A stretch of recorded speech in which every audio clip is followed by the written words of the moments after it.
Apple. if our market player, players coming into the market and bringing the Fold type, then it proves that what I've been thinking and what I've been envisioning and how much the effort that we put in is actually the right direction that we took. The Samsung Galaxy Z Fold 8 lineup is now out and it's launched, so there's no better person to talk about that than Jay Kim, Executive Vice President for Samsung. Then we also have here Lance Ulanoff from TechRadar. It comes at a great time because another company that shall not be named is going to be entering the market later this year. We have so many questions about all of these new devices and all the innovations you're bringing to it and what it means for consumers. First question. All right, so I think the most interesting phone of the bunch in terms of the foldables is the regular Galaxy Z Fold 8 because it's a completely new form factor. A lot of people up until now have been calling it the Wide, but it's not called that. It's the Fold 8. So why did you come out with this design at this time, and what went into it, and what do you see as the target audience for it? First of all, thank you for having me. We went through 7 generations of foldables and fold and flip, and we learned a lot. We were pushing the boundaries, and we were always asking why foldables for a long, long time. We made a lot of innovation and technology, not just the display, but hinges and everything around the devices. And when we got to the 7th generation, we actually saw the flip into how consumers are reacting to the device. They were asking about thickness and thinness was the issue, but now they're actually asking, oh, actually I have a phone that actually can be a tablet.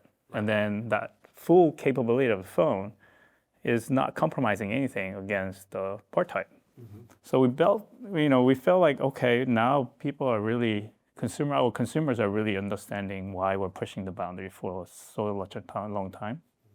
And this new form factor that we looked at it, when we looked at our consumer sort of insight on how people react to the products, almost over 50% are focused on media.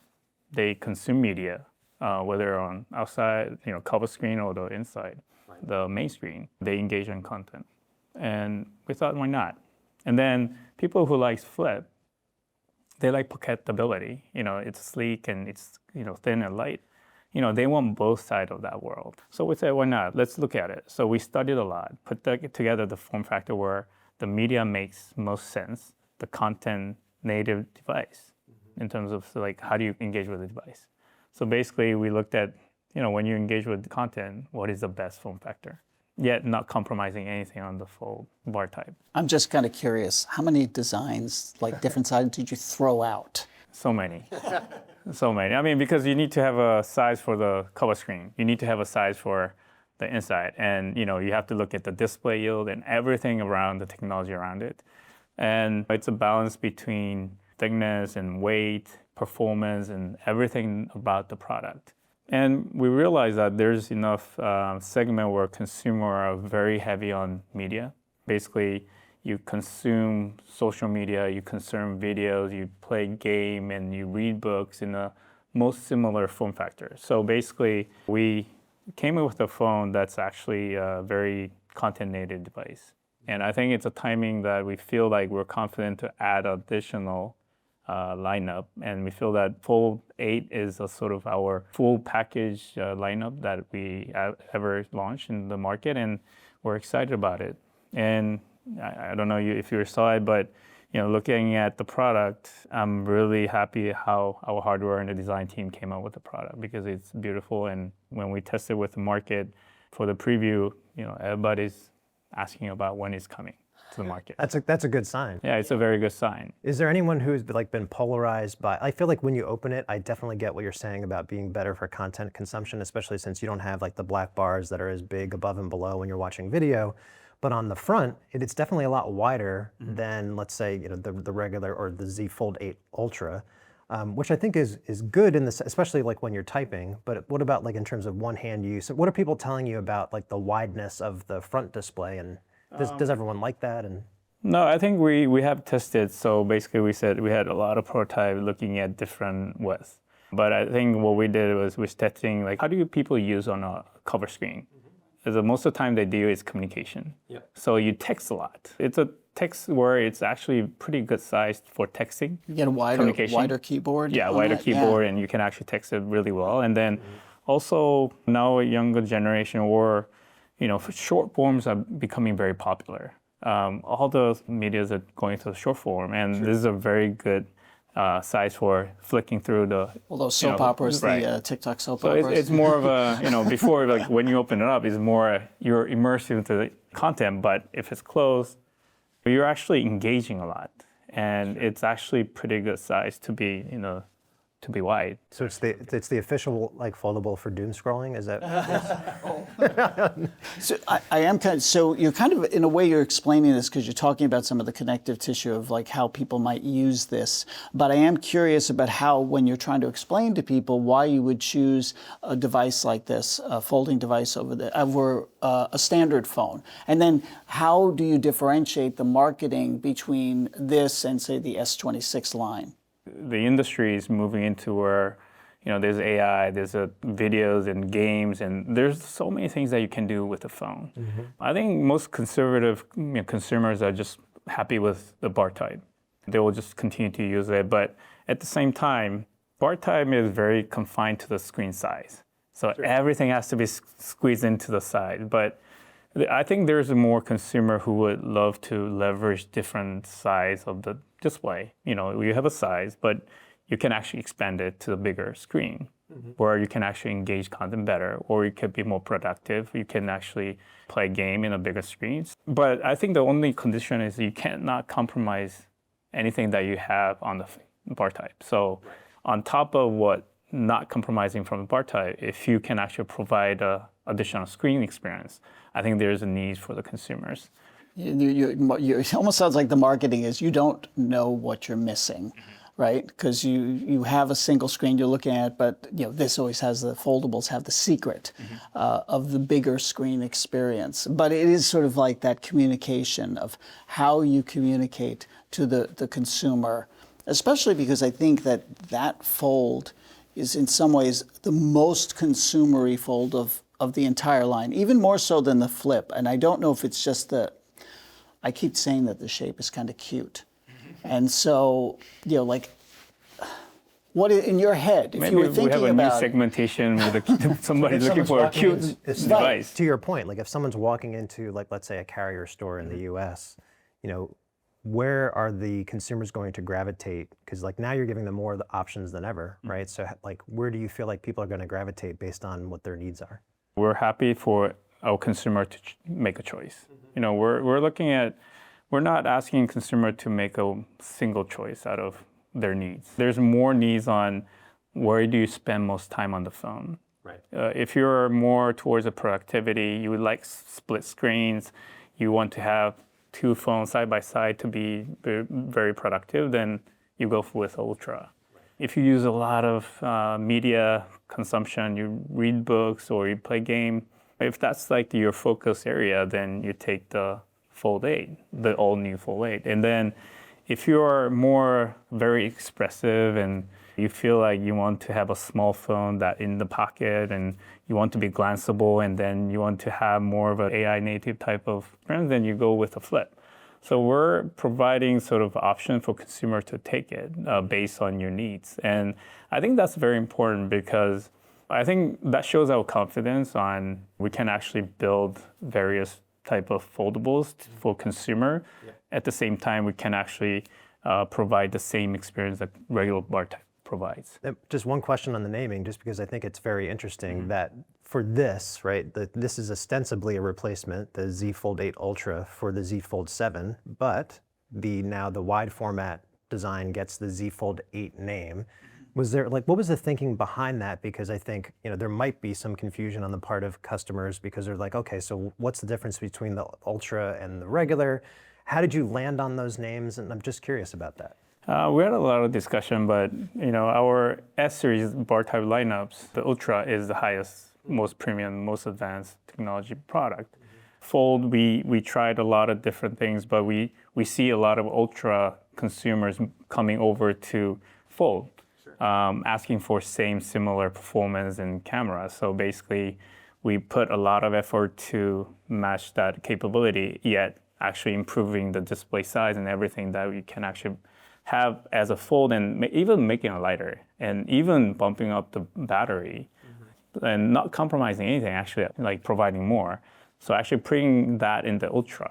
Which happened first? Did you rename the Z Fold to the Ultra, and then while you were doing all that, eventually you got to working out the name of this? I mean, I assume that was called the Z Fold Wide for a long time, but I am curious about the moment of going, oh, this is really our Ultra device now. We looked at the most advanced performing product is Ultra, which is same as what we have on the bar type. Now on the foldable, I think this is more of an essence of our fold, reshaping how consumer interact with a fold. Instead of naming it new, I think we just went back to basics, saying it's a Fold 8. And you have a choice to have a most advanced, more productivity driven, and then this is more content, but yet it's a fold sort of type. We'll work with the industry and go through the process to understand why we went through this process to actually name it, Fold 8. I think it will be simple. We'll see how the market reacts, and we'll see. I mean, simpler is better, as opposed to fold wide. So I think instead of just saying what it looks like, but also like establishing it as the new baseline, also potentially gets people used to the fact that going into a book style foldable can be more approachable and affordable, because this will be more affordable than the Ultra, right? Yeah. So was that part of the thinking also? We went through a lot of process of thinking how would market react to this, right? Sure. We have many different reactions to it, but definitely we're getting a lot of attention, whether it's a form factor or whether it's a name and anything. It's a good sign that we were very happy that consumers and the market is very interested to get hands on it. I don't know how your process works for product development, but at some point are you asking, because I'm curious about the reaction that might have occurred with consumers who got an early look or were maybe shown sort of like a shape.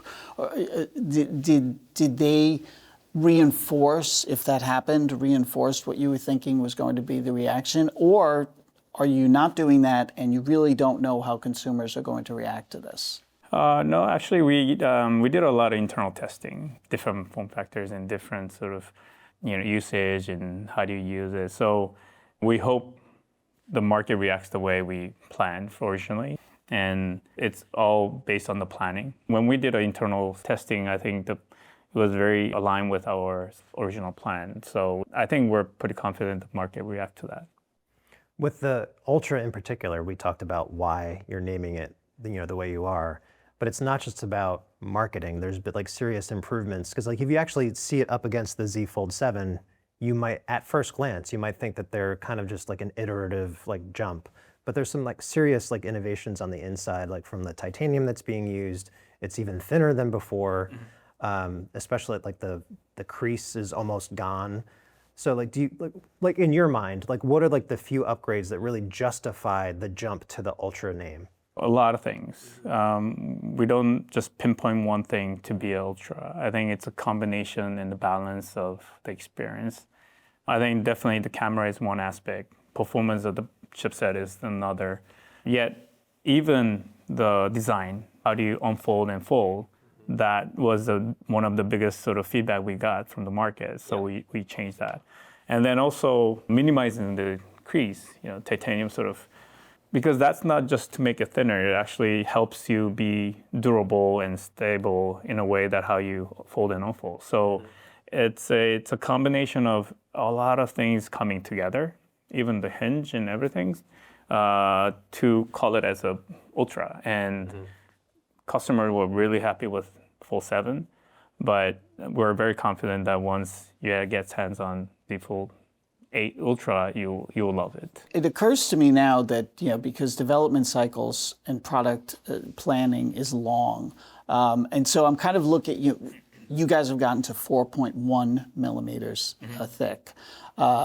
And you are changing and iterating so many different things, including the hinge, but you're also reaching a tolerance level, right? And you probably have looked beyond what's going to happen here. So the 4.1 millimeters seems to be about the thickness of a USB-C port. I mean, it just fits. So what happens after this? Have you talked at all about if you wanted to go thinner? Because you kind of have a good structure underneath, and it's almost like you could, but you'd have to get rid of the port. Yeah. Would you consider doing that? Have you thought a little bit about a full wireless? Yeah, definitely we look at all the options. But I think the most important thing is, do you need to make it thinner? That question is the most important. We made it thinner and lighter because that was the biggest feedback we got for many, many years throughout the last 7 years into the journey of foldables. And Fold 7, surprisingly, that never came up as a sort of major issue. So I think now consumers are asking for different things. So it's more of a looking at the live, market data, consumer feedback, and our technology involvement on a lot of different components, and then we'll prioritize where to focus. Our, sort of approach was providing a foldable that's actually not compromising anything on the bar type. This is even lighter and thinner than bar type, so you need to get thinner. I think now consumers will probably ask for different needs, so we'll probably focus there too. Like ever bringing back the S Pen? S Pen. I had to ask that. Yes, I mean, S Pen it's interesting. In order for us to focus on S Pen, we had to make sort of trade-offs. I think that's always when we are right? It's pushing the boundary. Right? It's a layer that you have to pull out. So basically, in order to put that, do you sacrifice thickness or different aspect? But I think we wanted to address the most important sort of feedback that we got from the market, and I think we changed the priority into that, and definitely we'll not forget your sort of needs. I'm going to just quick follow up on that. So would you consider, now that you're kind of expanding the lineup, that we'd have a Galaxy Z Fold 8 Artist? And that would be the one that includes the digitizing layer, and it'd be 1 millimeter thicker. It'd go back to 4.2. I mean, we'll definitely consider your sort of suggestions. But where does the S Pen go in that scenario? It's on the case. It's the same as on the 6. It went on the case. It was okay. I did not mind that. For me, it's like actually like the little details that matter. Like you were talking about just like how easy it is to open with the Z Fold 8 Ultra versus, and that's actually one of the few complaints that I have about the Fold 7 is that, especially if you haven't used it for like a day or so, sometimes it could take a while just like to, to pry it open. This is so easy to do. And yet, I'm sure it wasn't easy to implement. So how did you do that? And the other thing is, the other complaint that people had is that it didn't, like the Fold 7 didn't fold or unfold to be fully flat, but now it does. So can you just talk about those two things? Because I feel like they might seem small, but they're a big deal. The unfolding and folding, that feedback was one of the most important feedback that we got. I praise our design team. They spend days and nights actually figuring out how to change the angles, yet making it a little bit thinner, and then yet making easy. So basically they looked at all the angles of how to grasp the device, and then easy to actually put your hands in between it. So it's more of a lot of effort from our design team to figure that out. I think that was the most important part of it. And then, being flat, I think, we talked about titanium and flex titanium, and that actually helps to be more stable and being not just make it thinner, but it actually puts more strength and stability behind our display. So I think that is the most important sort of technology improvement that actually we made. I mean, the distance that you've gone, I've followed the entire journey of the foldable line since the very first one. The distance you've gone from that first one to this is just remarkable. I mean, it's a period of, what, 9 years? 9 years that you guys have been doing it, roughly? More than 9 years. More than 9 years. And the hinge was huge and fat and not waterproof, and it's really remarkable because you forget that there's not only an OLED panel that's bending, but a piece of glass as well. I think it's important that we push the industry, and it's not just our effort. We work with our display teams, we work with the industry, and we work with all the ecosystem to actually make this work, and it's a collaborative effort. And I don't think we could have done it just by ourselves. It's actually a lot of different companies that are working together to make this possible. I want to switch gears a little bit and bring sort of the elephant into the room. We're months away from a big launch by Apple where everyone thinks they're going to enter the market you basically created. Right? You started this foldable market, you've stuck with it for years. Apple's been nowhere, but every rumor says that they're about to bring out something that, oddly enough, might be called the iPhone Ultra, something like that. So, I know that you will probably say, yeah, sure, competition's great, but it's just us. You can just tell us. How do you really feel? What do you think? What do you think the expectation should be? And what does that do to the market? Just because of us. As a planner, I plan products. I look at products and experience throughout all the products. When we're first coming out with the product, foldables, a lot of people ask why. At that time, it was why foldables, but we stick to it. We believed in it. We had a vision that this will one day it could be a major sort of lineup. We worked with so many partners to make it work. And I was really personally happy that when Fold 7 came, market reacted very positively. And that was very hard work. If our market players coming into the market and bringing the Fold type, then it proves that what I have been thinking and what I have been envisioning and how much of the effort that we put in is actually the right direction that we took. If not, they wouldn't really come into the market. And at the same time also, there's a lot of things that we have done previously on the hardware and on form factor, and they come into the market. And we see at the end of the day, we welcome it because I think the industry will grow, the value chain will grow, ecosystem will grow, and then eventually there's going to be more innovation in the market. And at the end, the consumer will have the benefit to that.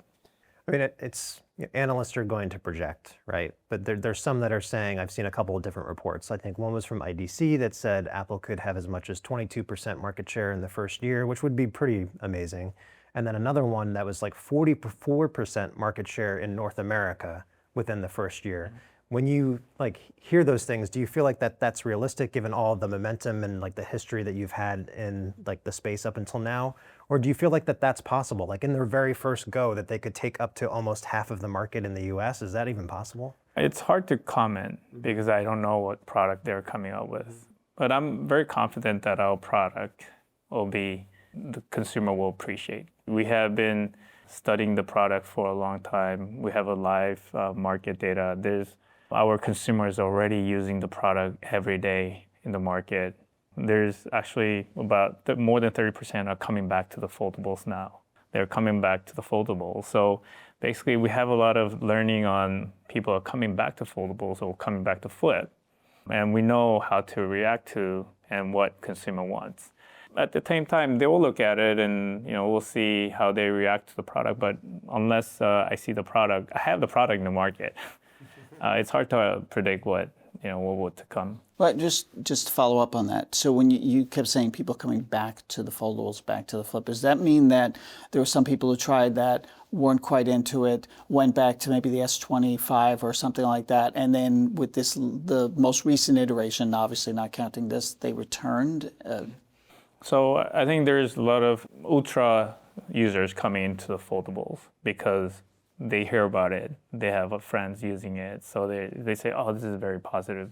And then also the cycle where they need to repurchase the product. They've been using the Fold, now they want to go back to the Fold. So basically we're seeing returning sort of our customer based on our Galaxy users. And if you're using the Flip and Fold, and then if you're coming back to the Flip and Fold, then it means that they're actually happy with the product. And maybe there'll be a good trade-in for a flip owner, a previous flip owner to get the Fold back. Yeah, that would be pretty cool. And then, there's a new option that you can actually look at it. Yeah, it's going to be so fascinating to see how this market develops. Because the market is actually moving pretty fast, and there's a lot of different needs. And we're trying to adapt to that. And the product needs to be, consumers should not be adapting to the single sort of size. We should be providing the option. I feel like that was a subtle jab. Because there's only going to be one size for that other company. At least at first. That's what we think. Right. Who knows what they're going to do? But yeah, I agree. It's probably going to be the one.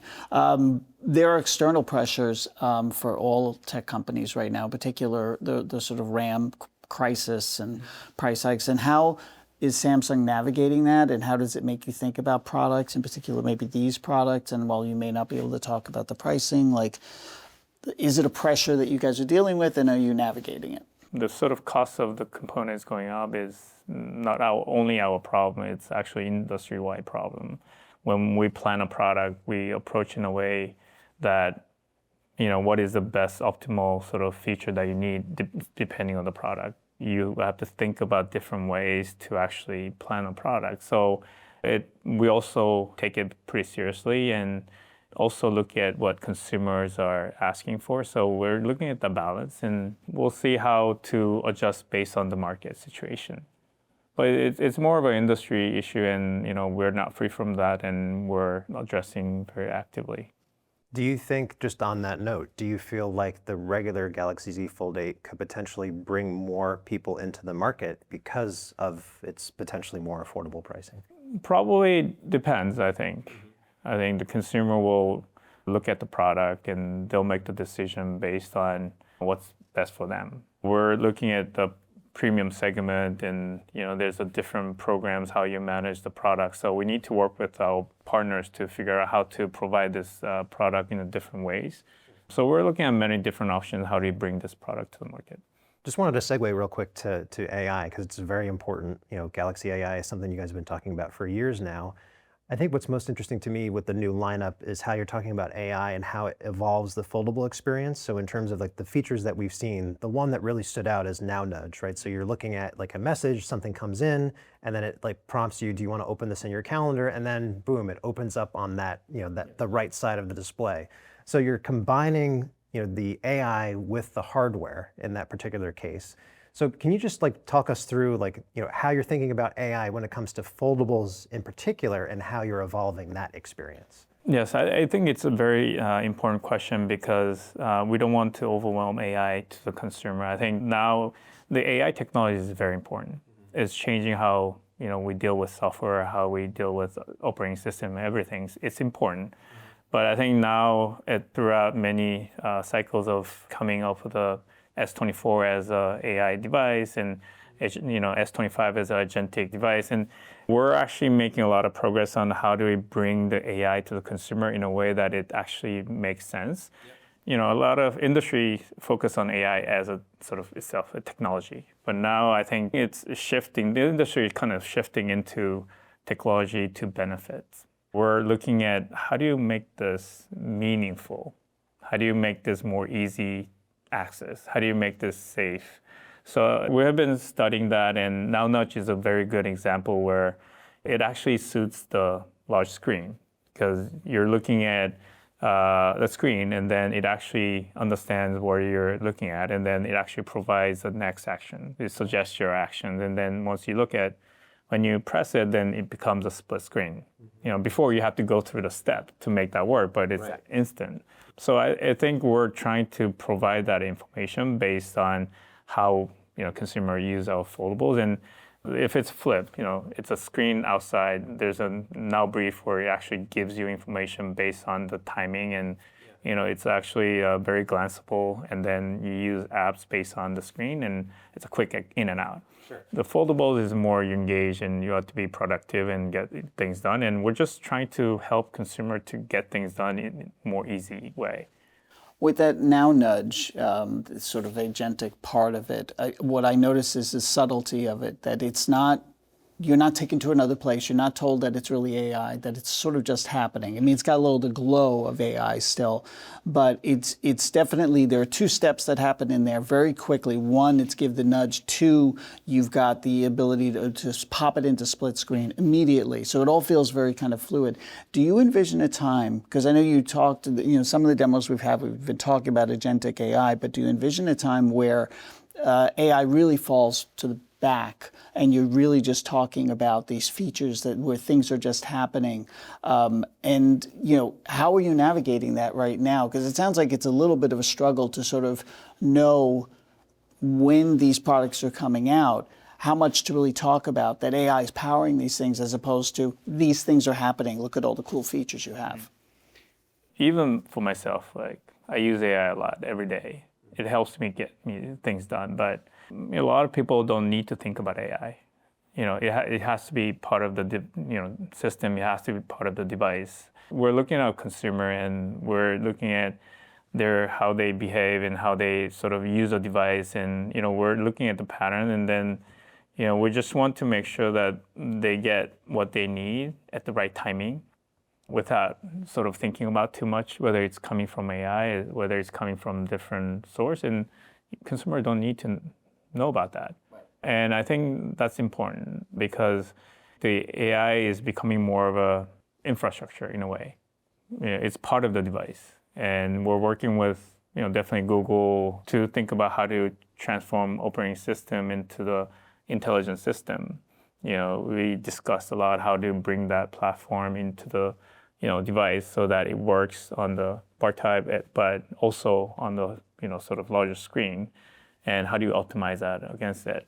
And we did a lot of experiment on how to make that work. And I think it will be more becoming an infrastructure in a way how the device works as it is.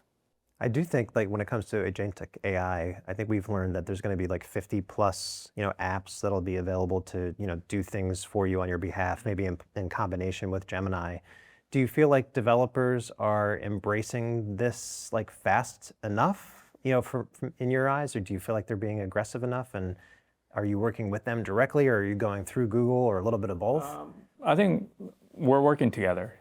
We actually, work together to think about how does this work on the platform? How does it work on different form factors? How do we work with the partners? And, it's a collective effort. It's not just the Google and us, it's actually including the partners. So when we put, automation in place, it has to work, right? Consumer needs to understand how it works. So we're taking one step at a time to say, this works on this occasion, and then we're expanding that.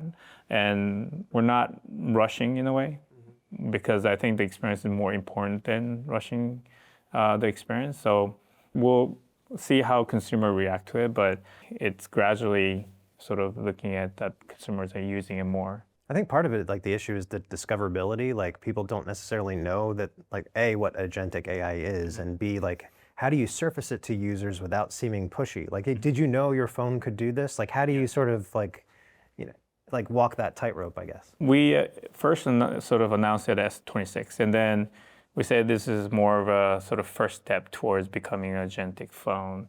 And then the Google Android team started to have that in Android 17, and that's expanding into the operating system, that actually changing into an intelligent system. And we're actually making that sort of step, and it takes time because it's not just the device and platform, it's actually the ecosystem. So ecosystem needs a time to adopt and gradually get into this environment where they also feel comfortable how the consumer are interacting with their services. So we're taking approach where it actually is comfortable for everyone. So when do you consider this category, the foldable category, a success, and how do you measure it? And maybe perhaps you think it is a success already. Depending on how you define success. Yeah. How do you see it as a success? An engineering one, a desirable product, absolutely. From a pure marketing standpoint, no. It's just a tiny slice. But see, again, my measurement of true success for a tech product, I think ultimately is going to be different than the people who are building it. For me, I think it's a little bit of a dichotomy, right? So I think for the users who have the phones and who are enjoying them, especially those who enjoyed the leap from, let's say, the 6 to the 7, I think they definitely get it. Like there's finally less trade-offs or penalties for owning a foldable phone, right? So in that way, it's a success. On the other hand, the market share for foldables as an entire category is maybe 4 or 5% of the the entire market. So maybe is it 1 out of every 10 phones being sold? Is that maybe the next threshold for success? So I sort of think of it in 2 ways, I guess. I think you guys made it pretty good statements on the question. As a product, I think we're getting to the level where we're becoming very confident that our consumer will appreciate and love and use it every day. I think we're in a verge where it could actually become a mainstream going forward. It has a potential because we had this 2 form factor for a long time. Introducing another one is a bold move actually, because that shows that we're pretty confident on the category and that we're confident how the market are reacting to it. So I'm more excited about what's to come than what we have achieved. And I'm very happy with our teams built this product, and I'm ready to see how our market react to it. I would say that if commitment was a measure of success, you are a very big success because you guys are committed to the foldable category. We're very excited about the category, and then we'll probably push forward more. And I don't know which one is your favorite, but probably still that. I love the Ultra. Yeah, in terms of multitasking, I think the Ultra, but I think in terms of like the newness and just like media consumption, I think I might gravitate towards the regular Fold 8, as long as you still get the multitask, and I think you do, of the Ultra. The question is like, what am I willing to give up? Like the telephoto zoom, I think is maybe not something I'd be willing to give up. So that's my like wish list for the next Fold 9. Let's put it there. We're very excited about the foldables and lineup coming. We also have new watch lineup that's coming together. We have a new XR product, glasses product coming into the future. So a lot of new stuff. And this is what we do. We try to innovate, push boundaries, and try to provide new experiences to the consumer. And we're not afraid to do that. And we'll continue to push. That's great. Awesome. Well, I just wanted to thank you for your time, Jay Kim. It's been an excellent conversation. And if you really like this interview, make sure you follow and subscribe on Tom's Guide. And stick with TechRadar.com. And if you want to comment on this or follow our channel, do all of those things. For Tom's Guide, this is Mark Spoonauer. Thanks for watching. Thank you for having me. And thank you for coming to Suwon. Yeah, it's great. Yeah, thank you.